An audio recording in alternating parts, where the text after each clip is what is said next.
Chapter 8. Olivia's hand gently rested in the crook of Max's arm as they walked into the glass and steel building. She smelled of cinnamon and evergreens. She wore a cranberry red knitted dress that clung to her enough to keep him distracted for the rest of the day. He couldn't identify the smell that met them inside. It made him think the place scrubbed clean. Flowers, cut of colored paper, adorned the walls, interspaced with framed photographs of the Yorktown waterfront. At the end of the hallway was a tall half-moon desk. Behind the desk sat a woman, dressed to meet dignitaries. Some things apparently didn't change. Face, heavily made up, didn't disguise the creases at grandmotherly eyes. He couldn't decipher what she had done to her hair. It wasn't a high wig, but the color was not natural, nor was its height. Perched atop was a conical red hat with white fluffy brim. "Good afternoon, Dr. Woods." Dr. Woods? She had not told him that. "Good afternoon, Janice. This is my friend, Max Ballard." Janice turned those grandmotherly eyes to him. "Nice to meet you, Mr. Ballard." Olivia took him by the hand and led him down a long corridor of shiny floors and green walls. Chatter leaked into the hallway as Olivia picked up her pace. They entered a large room full of long white tables. Tables laden with food lined a side wall opposite a bank of tall windows. Decorations from the ceiling sparkled red, green, and silver. In the far corner, a piano set on a wheeled platform. "I would like you to meet someone." Olivia took his hand once more and led him to a table near the piano. A frail black man sat staring at a plate of food on the table before him. A woman sat beside him chewing. "Hello, Mr. Johnson." A weak smile pulled the man's countenance towards Olivia. "Mr. Johnson, I would like to introduce my friend Max. Max also plays the piano." The man kept his face to Olivia. "Mr. Johnson, do you like piano music?" Max asked. He played for many years. Max inclined his head towards the piano. "Mr. Johnson, would you like to play with me?" The old man shook his head and remained seated next to his wife, while Max moved to the piano. Max arced his fingers over the keys and prayed it would be right. He began to play the song that he had not named, but gave to Olivia. He would never play it again without thinking of how right she was in his arms and in his life. She was the gift the Lord had to bring him a long way to find. Soon the man looked up from the floor, and with the help of his wife made a shaky step to the bench. Max reached the crescendo of the piece when Mr. Johnson added a few notes in quick succession. Max followed the man's lead as his fingers loosened and a rich melody exploded into the room. Behind them, Mrs. Johnson began to sing in a smoky contralto. Before long, Olivia replaced Max on the bench and the room gathered to sing songs all of them knew. It reminded Max of snowy nights at the Swan with his friends. After a short hour or so, caretakers quietly arrived and took their places next to the charges. In groups of 2s and 3s, patients and caregivers shuffled out of the room slowly, still laughing and reminiscing. Olivia arrived at the empty space beside Max. She led him back the way they had come. He tipped his head at Janice on the way past the half-moon desk. Olivia's fingers intertwined with his own as they entered the twilight of the parking lot. "Thanks for coming." "I enjoyed meeting Mr. and Mrs. Johnson." "I love them." Of course she did. He had rarely met another as generous of spirit and full of kindness as Olivia Woods. Would she have kindness for him if she knew what he had done to Adelaide? If she had any sense, and he knew she did, she would flee from him as fast as her feet would carry her. What must it be like to love someone as long as the Johnsons had? To know that they'd always be there? It was not a question he had entertained often, so set he had been in his music and fighting with his family about business. Now, here was such a person, and he dared tell her what he had done. Olivia parked her car next to the Ballard house. "About the dancing." Max wore that boyish grin. Her heart tripped. "What dancing?" "Did you not say that there would be dancing at this party?" "I said maybe. I don't think I ever have been to a party where there was music and no dancing." "I have an idea." Hand in hand, they entered the conservatory. "Would you like to dance?" We have no one to play for us. She retrieved her phone from her back pocket. I insist that you get me one of those. I will, she grinned. Max, he was at her shoulder in an instant. The E is back. Neither of them spoke. Dread squeezed Olivia's chest. What would happen when the last key returned? Would he disappear in an instant the way he had come? Would they have time to say goodbye? He ran a gentle hand down, stopping at the small of her back. Shall we dance?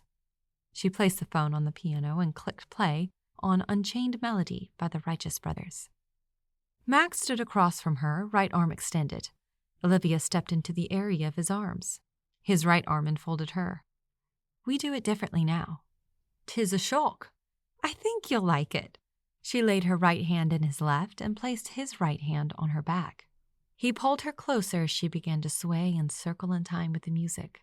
The song ended with his nose nestled next to her ear. He danced her over to the piano. Play it again. She did. The warmth of Max's embrace carried her all the way home. Grams looked up from her knitter when Olivia entered the room. How was the party? Lovely. Max played the piano and Mr. Johnson played with him. Grams stood, pointing a slightly bent forefinger. I warned you to be careful, but you can't tell anybody anything. She spun on her heel and headed towards the kitchen. Olivia followed. Do you want some cheesecake? Olivia sat on a bar stool at the counter. The E is back. He'll be gone soon. I don't want to think about it.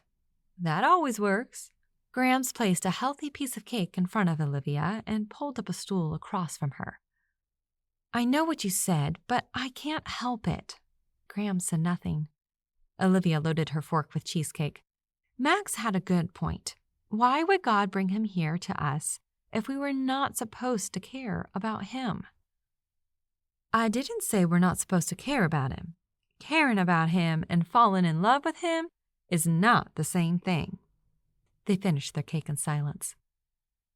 Do you want to come with me tomorrow to get the Christmas tree? Depends on the weather. They cleared up the few dishes they had dirtied with a snack. I'm glad you're here, Olivia whispered as she hugged Grams before heading off to bed. The next day, Olivia arrived at Ballard House with the SUV. Grams had begged off going out in the light rain. Max met her on the front porch. Would you like to come with me to pick out a Christmas tree? Sure, he grinned. What's a Christmas tree? You have so much to learn, and ye shall teach me, Dr. Woods. Her lungs deflated when he pulled her to his chest and planted a chaste kiss on her cheek. Olivia. Olivia.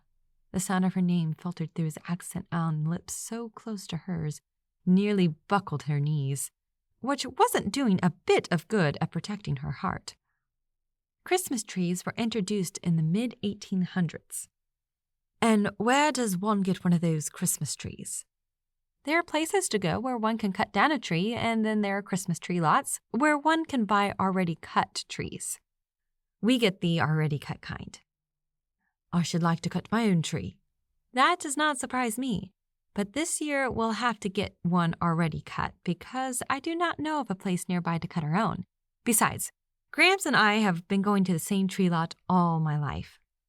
Customer loyalty. I like it. Lead on. Max executed an exaggerated bow. The beer tree lot was not much more than a small patch of field carved out on the side of the road. Trees leaned against an old horse fence. Twinkle lights looped between poles in between rows of trees. They're just pine trees.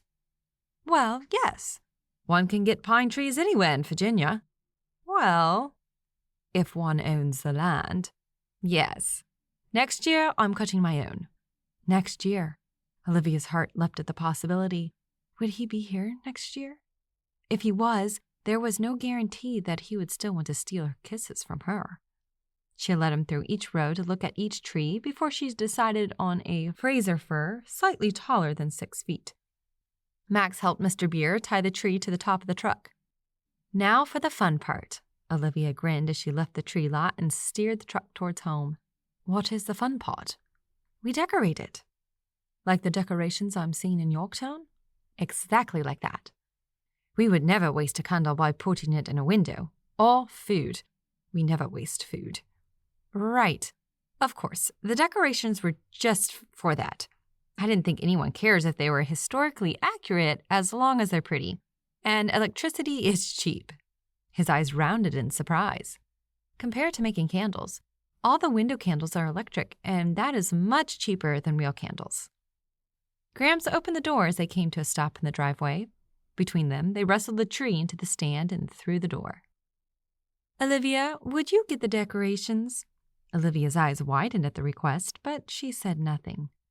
When Olivia left the room, Dr. Rita wagged a bent finger towards him. He followed her to the kitchen. He had known a conversation with Olivia's grandmother was inevitable and necessary. If Olivia's father was still living, Max would have approached him first. Dr. Rita, she put her hand up. What are your intentions with regard to my granddaughter? Honorable ma'am, by that I presume you mean to marry her? You are aware of my predicament. If I am allowed to stay here, I will marry her, if she will have me. I want your promise that you will not take her with you back to your time. Eyes enlarged by her spectacles heightened the appearance of her intellect.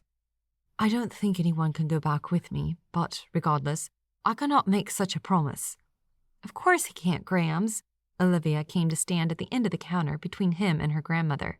It's my decision to make. Dr. Rita disengaged from the counter. A wobble in her step caused her to reach out to the far wall as she made her way back to the living room and the tree. The protectiveness he felt for Olivia draped over Dr. Rita. Olivia's happiness would include the happiness of this woman. Max would not allow either of them to be harmed.